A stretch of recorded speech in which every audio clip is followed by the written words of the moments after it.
And welcome to the Daily Space Weather. The story of the day is filaments. You can see some massive ones right now. Also a new sunspot rising in the southeast. That would be down here in the lower left. We'll tell you all about it. Space weather in general and Earth weather. We've even got a cosmology story coming at you from the Smash News Network, least busted name in news. So let's break it down. This is the last 24 hours in SDO 171 plus 211 angstroms. So you can see this new sunspot rising in the southeast. That is likely to be a sunspot. We'll show you high-res imagery of that toward the end. Also some fantastic imagery of this huge filament over here.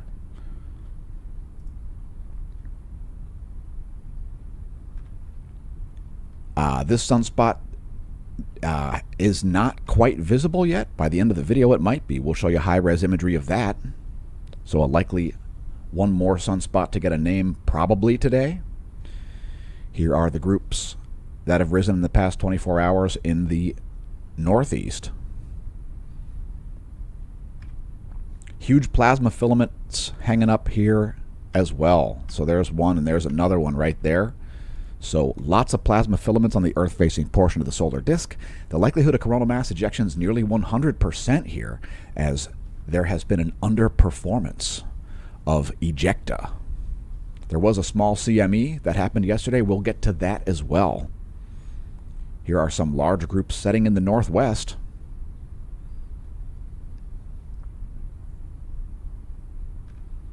And also setting in the southwest.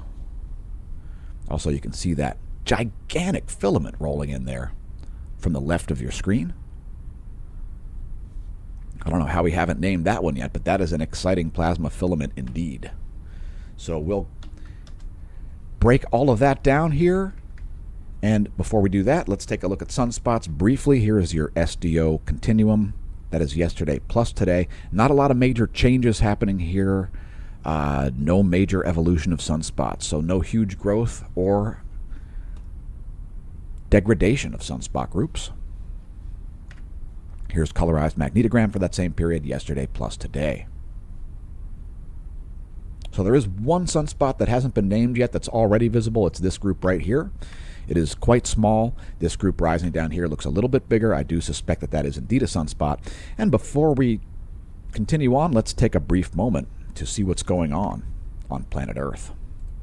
So here's your volcano rundown. Tsubanose-jima is exploding. It's producing a 4,000-foot plume of volcanic ash. Please don't pole vault the caldera. I know there are a lot of stupid people that watch YouTube. Hopefully you're not one of them. And we include these public service messages at massive personal risk and expense. Karengatang. It actually features two calderae, which you can see in this small image right here. Karengatang continues to explode. It's producing a 7,000-foot ash plume. Semaru also exploding, flight level 140. It's a 14,000-foot ash plume. Possible volcanic emissions from Popocatépetl in central Mexico. Nevado del Rubi's exploding, flight level 190 over Colombia. Flight level 220 over Ecuador from Sangay. Flight level 150 over Ecuador from Revenador. That's a 15,000-foot ash plume. Cotopaxi producing a 21,000-foot ash plume as it explodes, and Sabancaya exploding in Peru, 20,000-foot ash plume there. It's a flight level 200. Next, looking at seismicity, and we've had an earthquake uptick since yesterday. Now, we did do a bit of a sort of a perfunctory forecast and said, hey, maybe there's a possibility of a large earthquake in southern Mexico, the Caribbean, or Central America through June 3rd. So that's pretty interesting. Again, a small earthquake uptick here since yesterday. And let's briefly zoom in here. So if you look at South America, there's been quite a few quakes there. Also, the west coast of the U.S. has had quite a few quakes. Of course, it is the usual suspects, the Pacific Rim, where we're seeing most of the activity, will report quakes over a 5 magnitude. So South Sandwich Islands had a 5.1. That was at 15:42 Universal Time yesterday afternoon. 5.1 at the South Sandwich Islands. 5.1 at Tonga at 17:39 Universal Time yesterday afternoon.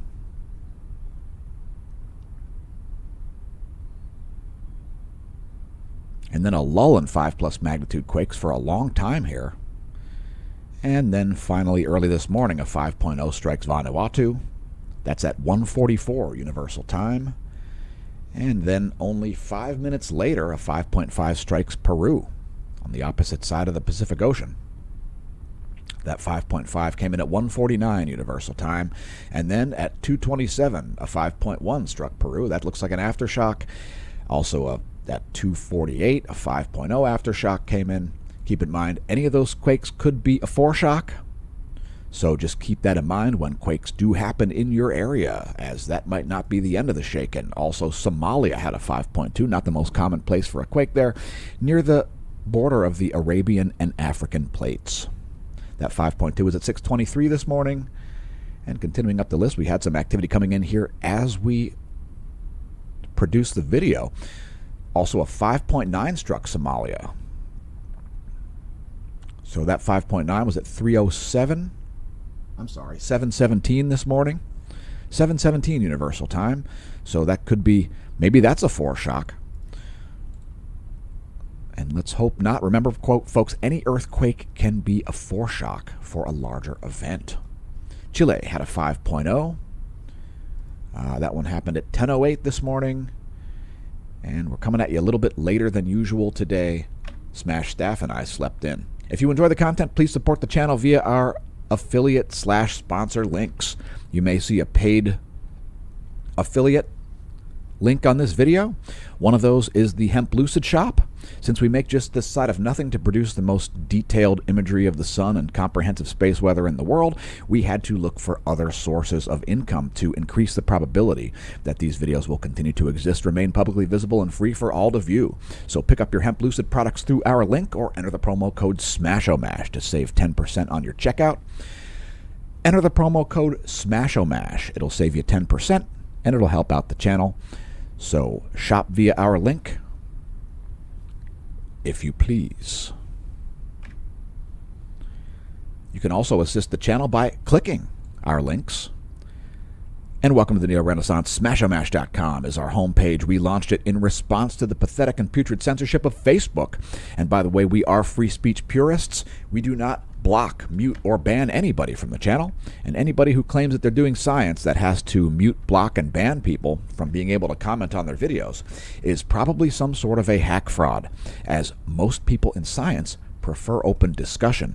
So continuing on, you can find the Amazon shop link as well on the homepage at smashomash.com, as well as below this video. It's amazon.com/shop/smashomash. You can find links on the Smash Team site as well. Today's featured product is Do the Math, which features imagery of the core of the Milky Way galaxy and our math equation, 8 == capital D. So check that out. Some fantastic imagery there of the quote, supermassive black hole, end quote, the massive radio source at the core of the Milky Way galaxy, around which many supermassive ultra-hot blue stars are orbiting at relativistic speeds. We invite you to do the math and perhaps invite hack frauds who are misrepresenting cosmology and other science papers when it comes to space weather to also do the math. Did you know that you can take MIT physics courses for free? The entire course, including lectures and everything. You can take them for free online if you don't understand physics. We hope you are able to do the math, especially if you are attempting to do the science. You can also support the channel via subscription services at smashomash.com/smashteam. Thanks to our gold and silver Smash Team members. These videos are brought to you at massive personal risk and expense by Smash staff and I, and in part by the members of the Smash Team, especially the gold and silver level. There's also a bronze level that'll cost you $0 per month. And let us get back to space. The 10.7 centimeter radial flux is at 164 solar flux units. Make it 162 solar flux units. So down 2 solar flux units from yesterday. There is the 1-year graph to put it in context from Solon.info. You may not be aware that the radial flux is a proportional data set to sunspot number.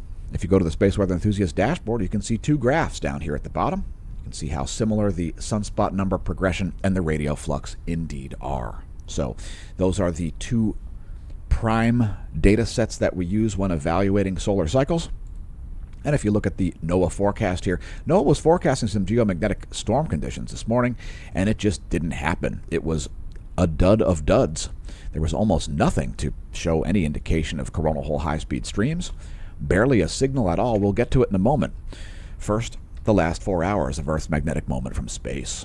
So this is our geospace magnetosphere movie for the day. We show it daily on the channel just to show the last 4 hours. It is depicting magnetohydrodynamic pressure, and it is based on the space weather modeling framework. If you want to read about it, where that data comes from, head to the Geospace Magnetosphere Movies page, click on the Details tab, and there'll be a link to the space weather modeling framework. Here's Earth's magnetic moment from the ground for the past 4 hours, and we are in a geomagnetically calm conditions. This imagery is great for when there are actual geomagnetic storms, as it'll show you the most likely places to see the aurora. So those telluric currents, they do coincide with auroral viewing locations, induction into power grids, pipelines, railways, etc. Planetary K-index currently at KP 1.67. It is, again, a geomagnetically calm situation. And let's take a look at the real-time solar wind. Current conditions are pretty unremarkable here. About 3 protons per cubic centimeter for the solar wind density. Solar wind velocity here, only 334 kilometers per second, the kind of solar wind that you see around solar minimum. When we do see a signal, it'll be a significant one. We are still awaiting a significant signal showing a coronal hole high-speed stream impact. Next, looking at some magnetic data, starting with the GOES magnetometers. There are the GOES 16 and GOES 18 measurements.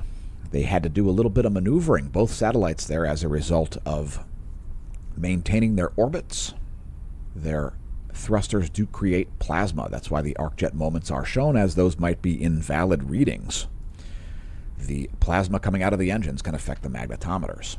Next, our top view ecliptic plane field plot. We still do see this North Pole-oriented coronal hole still at the North Heliographic Pole. It looks like it's ready to snap across at any moment and start heading down toward the South Pole, or headed down toward the equator more immediately. At the moment, we still do see significant magnetism there up at the North Heliographic Pole. Earth is right now in the center of a North Pole current sheet. No sudden changes expected for that. Keep in mind the magnetic environment can change with essentially no warning. Here's our line of sight field plot. Nothing exciting happening there. And next, let's move to coronal holes. Coronal holes are super important as they show us the solar polar field reversal process. And that is what we're waiting to see happen right here. A great view of this North Pole-oriented coronal hole. So right up here, this one here by the heliographic North Pole, that is eventually going to start moving down toward the equator, and that will be the point at which I'll think we're at solar maximum. So that's the current situation. We've got all North Pole-oriented coronal holes here, and let's take a look at some SDO imagery in 211 angstroms. So there's the past 24 hours in the ultimate wavelength to show coronal holes. And those are all of North Pole orientation. And thanks for leaving a comment, Robert. Good morning to you as well, sir. And let's move on to sunspots. So sunspots, they're not the only feature, as we state regularly on the channel. They do give us some indication of what's going on, obviously. So here's the current situation. We are expecting 2 new named sunspot groups to show up today. This one right here doesn't have a name yet. You can barely see it. It's quite small. That should be 3327, and then down here there's a new group about to rise in the southeast. That'll be 3328. What's that? You'd like some imagery of sunspots? All right. I think we can accommodate you there. Here is the last 24 hours from SDO. That's SDO Continuum plus 171 angstroms to help highlight the active regions. Fantastic imagery there. We've also got just the SDO Continuum to show you greater detail of any sunspot evolution, of which there hasn't been much. And today we'll also show the SDO magnetogram.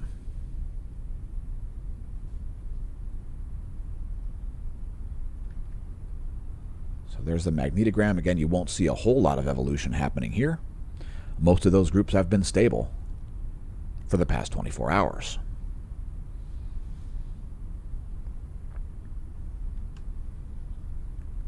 What's next, you ask? Energetic particles and solar flares, of which we don't really have any. As far as the proton flux goes, check it out, it's flatlined for an extended period, having a surprisingly low number of solar energetic particle events. Keep in mind this will pick up as we approach solar maximum. X-ray flux here only featuring C-class intensifications. The background flux, however, is kind of high here at C1.5. So that is just an ongoing X-ray output there, about a C1.5 just output of X-rays there. And let's take a look at the most active regions. Here is 94 angstroms from SDO for the past 24 hours. And it looks like the most active region is indeed this sunspot right here in the southeast. You can see a little bit of flaring from that. We'll also show it in the 131 angstroms wavelength, the other of the two best wavelengths to show solar flares. The 131 angstroms, like 94 angstroms, is ionized iron. It is part of the extreme ultraviolet portion of the electromagnetic spectrum. It can't be seen from the ground, which is why the SDO must take imagery of this. Also, the GOES takes 131 angstroms imagery. Extreme ultraviolet radiation is absorbed by the upper atmosphere. I believe extreme UV is gone by the time you reach the stratosphere layer. Stratosphere, or I think maybe the mesosphere. I don't know. We'll show you a diagram later in the video. An important quote from Einstein comes to mind. Never memorize something that you can look up. Once again, remember, folks, the story of the day is filaments. So, I mean, talk about a massive filament. That one right there, coming right at my face, that filament is, I don't know, 50 Earth diameters in length. It's also like 2 or 3 Earth diameters in height. That is indeed a giant plasma filament. And keep in mind, folks, plasma filaments can lead to coronal mass ejections. So those are the things that go flying off into space. And we're going to show you some more, even closer detailed imagery of that here in a moment. First, we're going to talk about cosmology and what's going on overhead over Lehigh Valley, Pennsylvania. So that's where we're located. Drop us a line and let us know where you are. If you are new to the channel, or if you've never left a comment before, let us know your location. We are in Lehigh Valley, Pennsylvania in the U.S. We're like about 20 miles from New Jersey. Fortunately, the wind usually blows west to east. Anyway, this is what's going on overhead right now. If you are looking at the sky just after sunset, you'll get a great show as you'll see Venus and Mars. So 2 quite bright planets will be there, visible there. Also Regulus right on the ecliptic plane. And of course, you can see the summer triangle as well, which consists of Deneb, Altair, and Vega. So there's Vega. There's Deneb.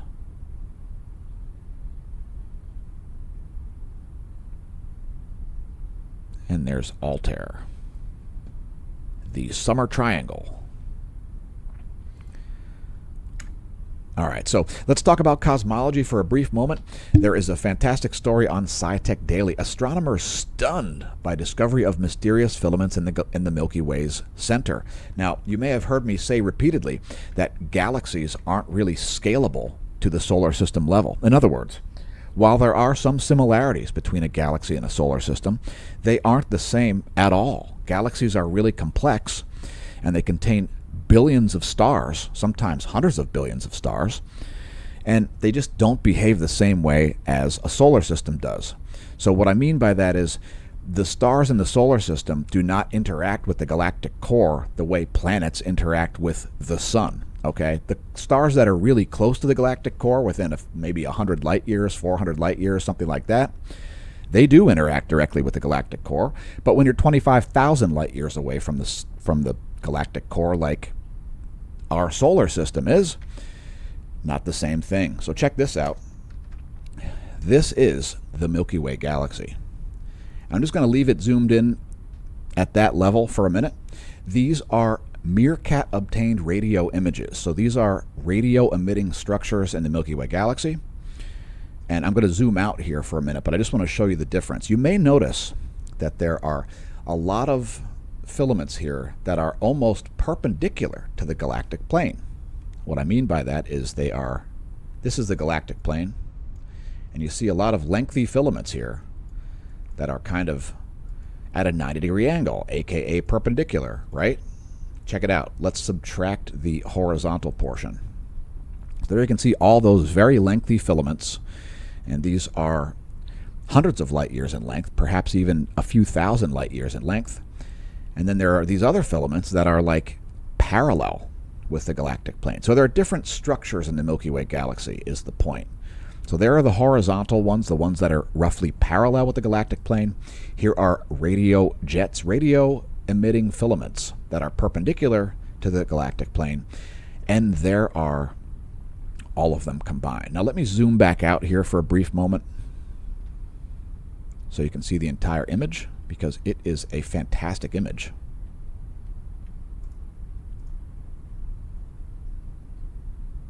Okay. There we are.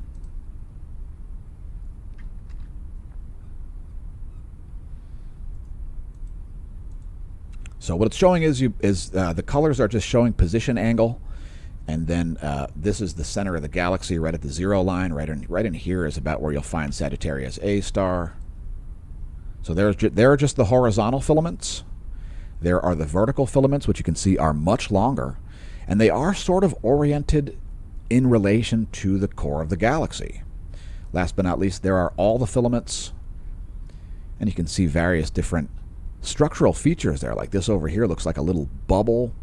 And this is pretty interesting indeed, and it is a demonstration of how unlike the solar system the Milky Way galaxy is. Anyway, you can find this article on SciTech Daily. That right there is an artist's rendition, but those are really huge filaments. So researchers were amazed when they found this, and of course we've seen other evidence of this in the past. And there are other images of this. Some of us weren't surprised really at all. Once again, there are the vertical ones. There are the horizontal ones. If you want to read the paper, you can find the link on the SciTech Daily article. We'll briefly scroll it here so you can read it yourself.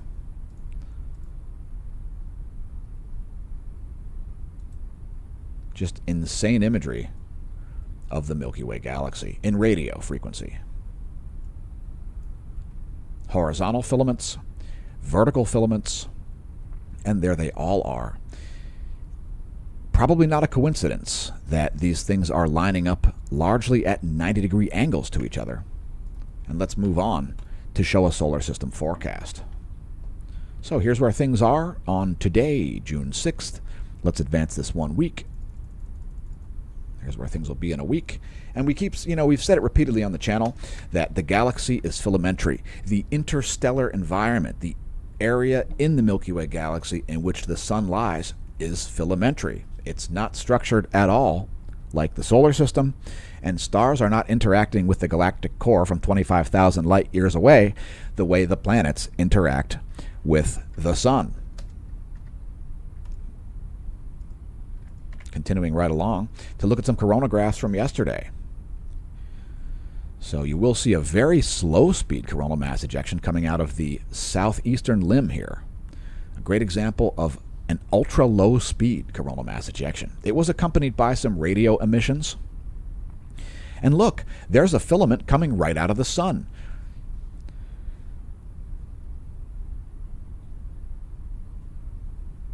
Anyway, those are 92 frames from yesterday. Here are additional 39 frames from today. A couple more small CMEs happening there. I don't see anything that would indicate they are earthly directed. Here are the Soho-Lasco C2 and C3.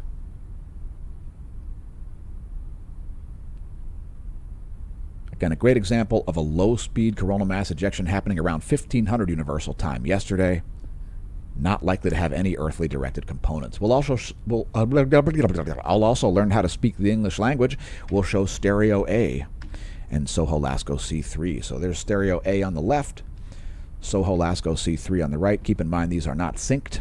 The imagery does show time and date stamps. And thanks for leaving a comment, Mr. Bordages. So stereo A also picking up that very low-speed coronal mass ejection there. Just kind of taking its time, moseying on out into the solar system. But not toward you, unless you're located someplace besides on Earth. Leave us a comment if you're viewing the video from a different solar system, plane of existence, galaxy, spaceship, timeline, universe, multiverse, star, planet, asteroid, comet, etc. Let's get to filaments.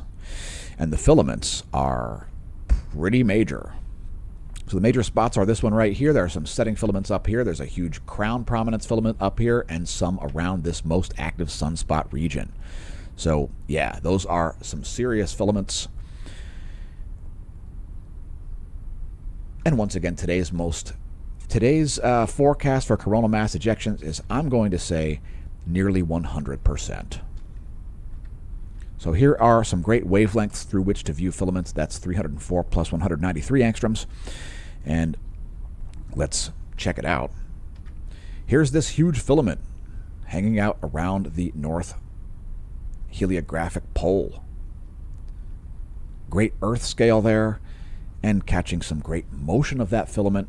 It looks pretty securely anchored at the moment, which is more than I can say for the one in the southwest. First, the southeast. A bunch of plasma filaments around that area there, both ahead of and behind those sunspot groups. This is probably the most likely place to see additional coronal mass ejections, especially because that one sunspot group seems to be the most active region on the closest star at the moment. But as far as filaments go, that is one for the history books. I mean, it's not just huge. It's looking less and less stable over the past few days. It's also becoming less and less likely to become a coronal mass ejection that strikes Earth. However, you never know what will happen, as these things can sort of lift off in various weird directions. In fact, Earth has been hit by coronal mass ejections that came from active regions not even visible, where sometimes they can wrap a significant portion of the sun's diameter around the solar disk.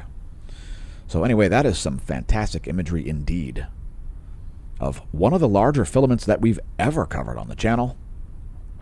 That's the past 24 hours in SDO, ionized iron and helium, 193 and 304 angstroms respectively.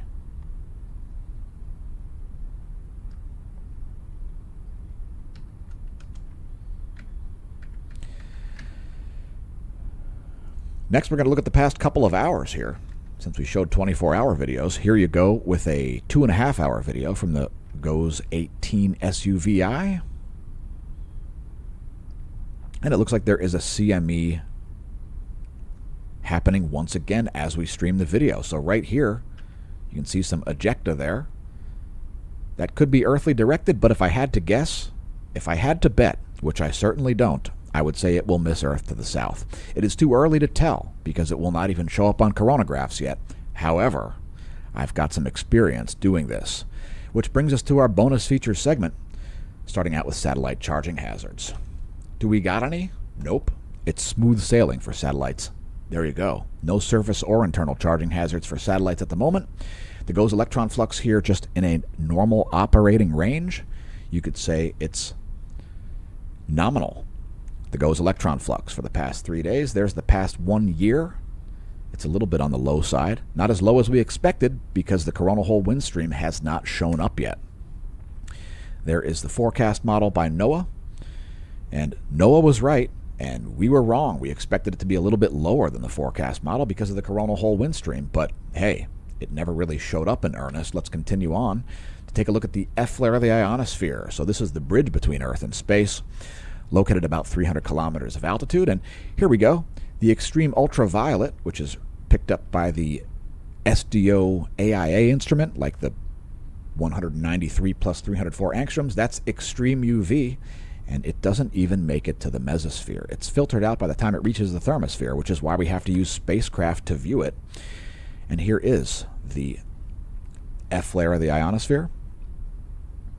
And we're certainly seeing some significant low-frequency anomalies here. I mean, I can tell just at a glance. If you're new to the channel, don't worry. We'll show the anomalygram as well. Once that plays through in its entirety, it depicts the entire previous day.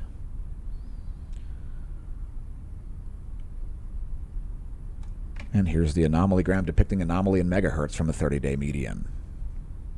So you're going to see a lot of red on here. Those are low-frequency anomalies, high-frequency anomalies shown in blue. Again, it's the anomaly in megahertz from a 30-day median. It's depicting the vibrational frequency in megahertz of the ionosphere, the bridge between Earth and space, at about 300 kilometers of altitude. Here's the latest image. That's 12:15 Universal Time ionogram, and there's 12:30 Universal Time anomalygram. Total electron content is going to depict the free electrons to about 12,500 miles of altitude. This gives us additional insight into what's going on in the environment between Earth and space. I mean, at this altitude, that GPS satellite must communicate through the outer plasmasphere, the inner Van Allen belt, the inner plasmasphere, and the ionosphere. Those free electrons can cause signal refraction, which is what we're seeing here in the total electron content forecast. So free electrons can cause your GPS to be off by thousands of miles. Turn on your Wi-Fi location accuracy if you are expecting GPS errors. This is behaving fairly normally here. We are seeing some electrons a bit out of place there in the southern hemisphere. Not too major as far as the nighttime GPS errors there around the equator. And our regular viewers would be well aware that GPS errors are most likely around the equator around noontime. Here's the total electron content anomaly from the 10-day average for just North America. And this was the reason why we sort of forecasted an earthquake, because it looked like there were some signals coming out around this area. So that area right there, we've got throughout the day today for the possibility of a large quake, which is why it's interesting that there's been an uptick in earthquakes. So possibly about to see a 6+ magnitude there in the Caribbean, Central America, or perhaps southern Mexico, as that's where the signal was. So not entirely sure on that, but hey, those are the facts. And here is the latest intensitygram and latest colorized magnetogram. You see this active region rising down here. Let's see if that's a sunspot yet. And the answer is yes. So that's, I can just barely see a dark umbra there. So we should have 2 new name groups today. This one right here should get a name, and that one that we just showed you rising. Here's the full res imagery. It's actually slightly shrunken down, as that's 4,096 pixels. There is some high likelihood of a large flare down here as well, because, well, that is a somewhat magnetically complex group, and it is approaching the limb. Sunspots. They like to make grand entrances and exits by producing large flares as they rise and as they set. Anyway, it's time to chew bubblegum and do meteorology, and we're all out of bubblegum. So let's do the meteorology instead. That's a Duke Nukem reference, I think, by the way. A game that I've never played. And we're looking at some hot water. And the northern Indian Ocean's got some hot water indeed. Nearly 90 degrees there in the northern Indian Ocean. It's the hottest ocean in the world at the moment. Let's take a look at the North Atlantic next, since the Gulf Stream does affect the entire northern hemisphere. How's that work? Well, here's how it works. The Gulf Stream carries warm water up here to places like Iceland and Ireland. And if that for some reason should stop, Europe, followed by Asia, followed by North America, will freeze. Yeah, it is a negative feedback mechanism involving fresh water shutting down the NAO, the North Atlantic Oscillation. And it's not happening. Look, do you see really cold water around Iceland and Ireland? Are you forecasting a year without a summer? Well, if you are talking utter nonsense, just like if you're talking about a grand solar minimum. Utter nonsense. Where is your evidence? You've got zilch. You've got nada. Nothing. It's just ridiculous. This animation shows the currents as well as the ocean temperature. It's the sea surface temperature. Let's show the anomaly just for fun. There is the sea surface temperature anomaly and currents.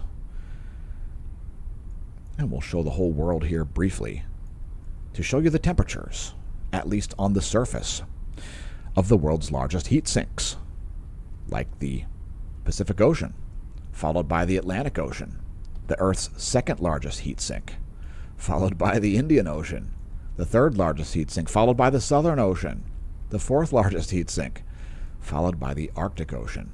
Kind of small. It's still an ocean. Anyway, that's what's going on with sea surface temperature anomalies. Check it out. It's quite cold, anomalously cold, around Australia, and anomalously warm in the northern Indian Ocean. Let's switch to our regularly scheduled meteorology stuff. There you have the jet streams of the eastern world. Strong jet stream over Australia at the moment. These are the surface winds. Like sands through the hourglass of time, these are the surface winds of your lives. And these are the surface winds over the western world. And check it out, incoherent jet streams continue over the U.S. So there's a huge anticyclone here, first of all, which is right over the Dakotas. You can see this large upper-level clockwise rotation indicating high pressure. High pressure blows, low pressure sucks, don't forget. And that is sort of the main feature there. Again, incoherent jet streams over the U.S. We've got a straight-up south to north flow over here by the Rockies. We've got a straight-up north to south flow over here by New England, the eastern Great Lakes. Very incoherent jet streams over the U.S., which will cause some odd weather patterns to continue. No, it's not chemtrails. No, it's not HARP. And no, it's not geoengineering. It's the jet stream. If you think mankind can control the jet stream, take a physics class. Learn about wattage. I've been telling people about wattage since the late 1990s, and I don't know why they don't listen. When I first started bicycle racing, people told me that your cadence is the most important thing, like how fast the pedals are going around. And I said, but you're using the same wattage in a larger gear. Some people are more efficient at lower RPMs. Anyway, that's the jet stream scenario for the central world, and there are the surface winds. Continuing on to a humidity map. One of the many features of windy.com, you can view a humidity map, and it's pretty dry over Africa at the moment. Humidity map, one of the many features of windy.com's great mobile app that you can download for free if you like. We're not paid for it. We ought to get paid for it. We should seek out an endorsement from windy.com. Maybe we can put it on our cycling jerseys for next year.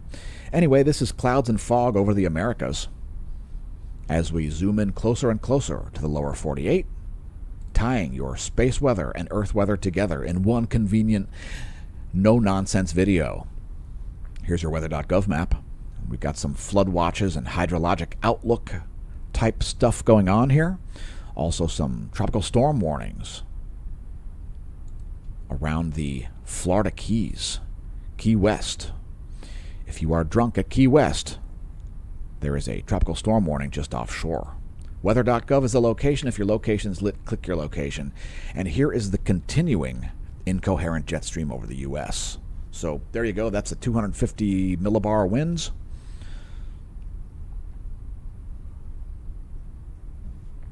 expect odd weather patterns to continue because the jet stream is not doing the normal thing, which is move weather systems from west to east. That's your 72-hour GFS forecast. Here's your 72-hour GFS pressure and precipitation forecast.